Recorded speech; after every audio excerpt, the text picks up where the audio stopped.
మిగతా మొక్కలతో పోలిస్తే ఈ తీగ జాతి మొక్కలు ఏంటంటే కొంచెం జాగ్రత్త తీసుకోవాలి. 15 రోజుల నుంచి మనకి తీగ స్టార్ట్ అవుతూ ఉంటది కదా! వాటికి కట్టెల సాయంతో గానీ, తాళ్ళ సాయంతో గానీ సపోర్ట్ ఇస్తూ ఉంటే అది పాక్కుంటూ వెళ్ళిపోతది. ఇంక ఈ పువ్వులు వచ్చినప్పుడైతే మంచి సువాసనగా ఉంటది. సాయంత్రం పూట వీటిని ఇట్లా చెక్ చేసుకుంటూ ఉండాలి. వీటికి కాయలు పెరుగుతున్న కొద్దీ పాలినేషన్ అయినాక కూడా పండు తీగలు పురుగులు ఉంటాయి కదా! అవి వాలి వంకర టింకరగా అవుతుంటాయి కాయలు. అట్లా కాకుండా ఉండాలంటే మనం వాటికి బాటిల్స్‌కి హోల్ పెట్టి మనం వాటికి కొంచెం కవర్ చేసుకోవాలి ఆ కాయల్ని. లేకపోతే మనము జాలీలు ఉంటాయి కదా! నెట్ లాంటివి వాటితోటన్నా కాపాడుకుంటే కాయలు మంచిగా స్ట్రెయిట్‌గా పెరిగే అవకాశం ఉంటుంది. హలో అండి, వెల్కమ్ టు జ్యోతిష్ వరల్డ్. ఈరోజు బీరకాయ మొక్కల్ని ఈజీగా కిచెన్ వేస్ట్ తోటే ఏ విధంగా పెంచుకోవచ్చు అనేది ఈరోజు చూపిస్తాను. చూడండి ఒకసారి ప్లాంట్ని. ఈ ప్లాంట్ని మనం ఈ విధంగా వేసుకోవడానికి స్టెప్ బై స్టెప్గా నేను చెప్తూ ఉంటాను. ఫస్ట్ మనం ఇదంతా కూడా కిచెన్ వేస్ట్ నుంచి స్టార్ట్ చేసినాము గార్డెనింగ్. ఓన్లీ కిచెన్ వేస్ట్, మట్టి, ఇంకా వాటర్, కిచెన్లో మనం పడేసే వాటర్ ఉంటుంది కదా, పప్పు గడుగు, బియ్యం గడుగు వాటర్, వీటితోటి ఈ మొక్కలు ఇంత హెల్తీగా పెంచుకుంటూ మంచి మంచి హార్వెస్ట్లు అయితే తీసుకుంటున్నాము. కాయలు కూడా చాలా బాగానే వస్తున్నాయి. ఇది ఎవరికైనా ఒకరికైనా యూజ్ అవుతుంది కదా, ఎందుకంటే పేడ అవన్నీ దొరకని వాళ్ళకి ఇంట్లో కిచెన్ వేస్ట్ ఎట్లాగో రోజు పడేస్తూనే ఉంటాము మనము. ఆ పడేసే బదులు ఒక్క ముక్కకైనా ఉపయోగించుకొని మనం పెంచుకుంటే మనకు ఎంతో ఆరోగ్యకరమైన కూరగాయనైతే పండించుకున్న వాళ్ళం అవుతాం కదా. చూడండి, ఇప్పుడు నేను ఈ మొక్కకి ముందుగా స్టెప్ బై స్టెప్ ఏమేమి చేస్తాననేది చెప్తాను. ఒక మొక్క పెంచాలంటే ముందుగా మనం చూసుకోవాల్సింది ఫస్ట్ కంటైనర్ ఏంటంటే దానికి ఎంత మంచి సదుపాయంగా ఇచ్చినామనుకోండి కూరగాయలు అంత మంచి హార్వెస్ట్లో వస్తాయి. ఒక చెట్టుకి 4-5 కాయల్లాగా వస్తుంటాయి. పూత అదంతా కూడా చాలా బాగా వస్తుంటుంది. నేను ఇట్లా వెడల్పాంటిది తీసుకున్నాను. మీరు ఇలాంటిది లేకపోయినా కానీ 100 రూపీస్ టబ్ ఉంటుంది కదా, చూడండి అట్లా 100 రూపీస్ టబ్లో అయినా కానీ చాలా మంచిగా వస్తాయి. ఒక కంటైనర్లో 3 మొక్కల వరకు పెంచుకోవచ్చు. ఆ కంటైనర్కి మంచిగా హోల్స్ పెట్టుకున్న తర్వాత ఇదంతా కూడా మన గార్డెన్లో తీసేస్తాం కదా, ఎండిపోయిన చెట్లు, పువ్వులు అయిపోయినాయి, ప్రూనింగ్ చేసినాయి, అవన్నీ కూడా కింద వేసుకున్నాను. కింద వేసుకున్న తర్వాత ఒక లేయర్ అట్ట ముక్కలు, ఇంట్లో పిల్లలవి వాడేసినవి అట్ట ముక్కలు, పేపర్లు అవన్నీ చూడండి, అవన్నీ కూడా తడిపేసి వేసేసిన. కొంచెం తొందరగా మనకు కంపోస్ట్ అవ్వడానికి ఈజీగా అవుతుంది అనమాట. అట్లనే డైరెక్ట్ వేసినా ఏమవుతుందంటే టైం ఎక్కువ పడుతుంది. దాని తర్వాత గార్డెన్లో ఊడ్చిన చెత్త అవన్నీ కూడా వేసుకున్నాను. దీనిపైన ఇదంతా కూడా మట్టి వేసుకుంటాను. తర్వాత మనం రోజు కూడా కిచెన్ వేస్ట్ వాటర్ ఇచ్చి ఆ మట్టిని కిందికి పైకి అనుకుంటూ ఉంటే ఒక నెల రోజుల్లో మంచిగా కంపోస్ట్ అయిపోతుంది. ఈ లోపలికల్లా మనం విత్తనాలు వేసుకోవాలి. ఇది కంటైనర్ మట్టి యొక్క ప్రాసెస్. నెక్స్ట్ వచ్చేసి మనం విత్తనాలు ఇట్లా చలికాలము, వర్షాకాలంలో అయితేనేమో ఈ కంపోస్ట్ అయిపోగానే డైరెక్ట్గా వేసుకోవచ్చు. ఈ కంపోస్ట్ అయ్యే ప్రాసెస్లో మనం కొంచెం టైంని వేస్ట్ చేయడం ఎందుకు అలాంటి అనుకున్నప్పుడు విత్తనాలు సపరేట్గా వేసుకోవాలి. ఎండాకాలంలో కొంచెం జర్మినేషన్ రేట్ తక్కువ ఉంటుంది కదా, విత్తనాలు మొలకెత్తడానికి వేడికి మాడిపోతూ ఉంటాయి. అలాంటప్పుడు ఏంటంటే మనం ఇట్లా విత్తనాలని సపరేట్గా కంటైనర్లో వేసుకోవాలి. ఇదేంటంటే మంచిగా కోకోపీట్ తీసుకొని, మీ దగ్గర ఒకవేళ కోకోపీట్ లేదనుకోండి, మంచిగా మన గార్డెన్లో కంపోస్ట్ అయిపోయిన మట్టి ఉంటుంది కదా, అది మంచిగా కింద కొంచెం కొబ్బరి పీచు అట్లా వేసుకోండి.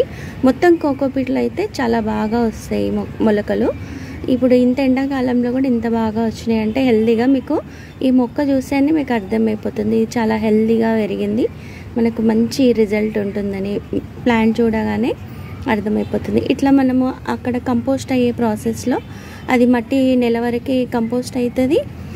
ఈ లోపలికల్లా మనం ఇట్లా విత్తనాలు ఒక 6 నుంచి 7-8 విత్తనాలు పెట్టుకుంటే 2 కంటైనర్లో పెట్టుకోవచ్చు. ఒక్కొక్క కంటైనర్లో 4-5 మొక్కలు పెట్టుకున్నాం అనుకోండి, మనకు ఇంటికి సరిపడా కూరగాయలు వస్తాయి. ఒక వారం ఒక కంటైనర్లో, ఇంకో వారం ఇంకో కంటైనర్లో వస్తాయి అన్నమాట. ఇప్పుడు మట్టి, కంటైనర్ ఇట్లా మొలకలు చూసిన తర్వాత ఇంకా మొక్క ఇట్లా పెరుగుతూ ఉంటుంది.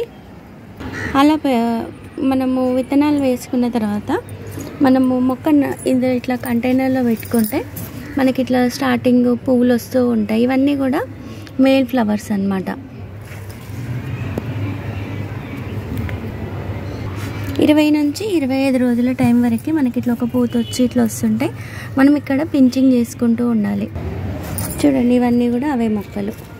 అట్లా మనం చేస్తూ ఉంటే ఏమవుతుందంటే పక్కకించి ఇంకా వేరే కొమ్మలు వస్తాయి, సెకండ్ బ్రాంచెస్ వస్తుంటాయి. చూడండి ఇట్లా రెండేసి వస్తూ ఉంటాయి. ఇట్లా వస్తుంటే ఏంటంటే మనకు మొక్క గుబురుగా అయిపోయి ఇక్కడ నుంచి ఈ స్ట్రైట్ దాంట్లో మెయిన్ బ్రాంచ్ నుంచి అన్ని మేల్ ఫ్లవర్స్ వస్తుంటే ఇక్కడ అన్ని ఫీమేల్ వచ్చేసి మనకు పాలినేషన్ ఈజీగా అయిపోతుంటుంది. మేల్ ఫ్లవర్ అంటే ఇట్లా పువ్వు వచ్చి ఈ విధంగా ఉంటుంది, ఫీమేల్ అంటే ఇట్లా కాయ వచ్చేసి ఉంటుంది అనమాట. దీన్ని మనము హ్యాండ్ పాలినేషన్ చేసుకోవాలి, ఇదివరకు వీడియోలో చూపించినట్టుగా. ఈ విధంగా మనము ఒకసారి ఈ పువ్వులు ఏంటంటే మనకు సాయంత్రం పూటనే వస్తాయి కాబట్టి ఈ విధంగా చేసుకుంటే ప్రతి కాయ కూడా మనము తినగలుగుతాము. ఇట్లా మంచి హార్వెస్ట్ అనేది వస్తుంది. ఇట్లా ఒకసారి ఇట్లా దీనికి ఇట్లా ప్రెస్ చేసినట్టంటే ఈ పాలిన్ అనేది దీనికి అతుకొని మనకి మంచిగా కాయలు వస్తాయి. ఇది ఈ విధంగా మంచిగా కాయగా మారుతుంది.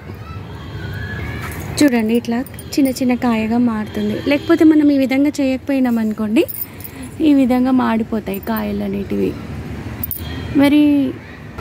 మరి మీకు ఒక డౌట్ వస్తుండొచ్చు, పొలాలల్లో ఏ విధంగా అని అంటే పొలాలల్లో ఏంటంటే చాలా మొక్కలు ఉంటాయి, అన్ని చెట్లు పెద్ద పెద్ద చెట్లు అవన్నీ ఉంటాయి కాబట్టి తుమ్మెదలు అవన్నీ ఉండి ఇలాంటి సమస్య అనేది ఉండదు. మనకి మిద్దె తోటలు ఏంటంటే ఎక్కువగా మనము ఈ చిన్నపాటి కంటైనర్లో పెంచుకుంటాం కాబట్టి తుమ్మెదలు అవన్నీ వచ్చే అవకాశం తక్కువగా ఉంటుంది. కాబట్టి ఇట్లా హ్యాండ్ పాలినేషన్ వల్ల మనకి మంచి హార్వెస్ట్లు వచ్చే అవకాశం ఉంటుంది. చూడండి ఒకసారి ప్రతి చెట్టుకి 3 నుంచి 4 కాయలకి తక్కువగా లేవు.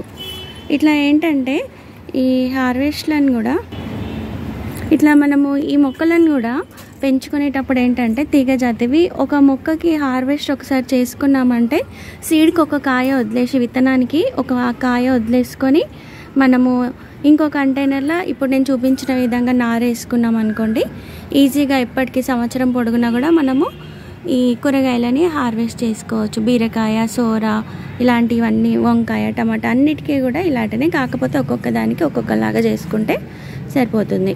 ఇంకోటి ఏంటంటే ఈ కూరగాయ దాంట్లో బీరకాయ దాంట్లో చేదొచ్చే అవకాశం ఎక్కువగా ఉంటుంది. ఎందుకంటే వీటికి ఏంటంటే ఎప్పటికప్పుడు 15 రోజులకు ఒకసారి మనము ఏదో ఒక ఫెర్టిలైజర్ అయితే ఇస్తూ ఉండాలి. అది కిచెన్ వేస్ట్ నుంచి కానీ ఇస్తుంటే మనకి నీళ్ళు కూడా ఏంటంటే పొద్దున ఒక టైంలో కానీ, ఇప్పుడు ఎండాకాలంలో అయితే 2 పూటలు అట్లా సరైన టైంలో మనం వీటికి అన్నీ కరెక్ట్గా చూసుకుంటేనే మనకి మంచిగా ఉంటుందన్నమాట. మనం కరెక్ట్ టైంలో నీళ్ళు గిట్ట పోయకపోతే పూత రాలిపోతుంది. ఇంకొకటి కాయలు కూడా చేదొస్తాయి. ఇది కానీ దోస, కీర, మునగ వీటన్నిటికీ ఏంటంటే ఒక కరెక్ట్ టైం మెయింటైన్ చేసుకొని వీటికి మనము నీళ్ళు అనేది కరెక్ట్ టైంలో పోసుకోవాలి. ఒకసారి వీటిని సాయంత్రం పూట వచ్చే ఈ పువ్వులను చెక్ చేసుకొని మనం హ్యాండ్ పాలినేషన్ చేసుకోవాలి. ఇట్లా మనకి ఒక 50 నుంచి 60 రోజుల లోపల మనకి మంచి హార్వెస్ట్ కూడా వస్తుంది.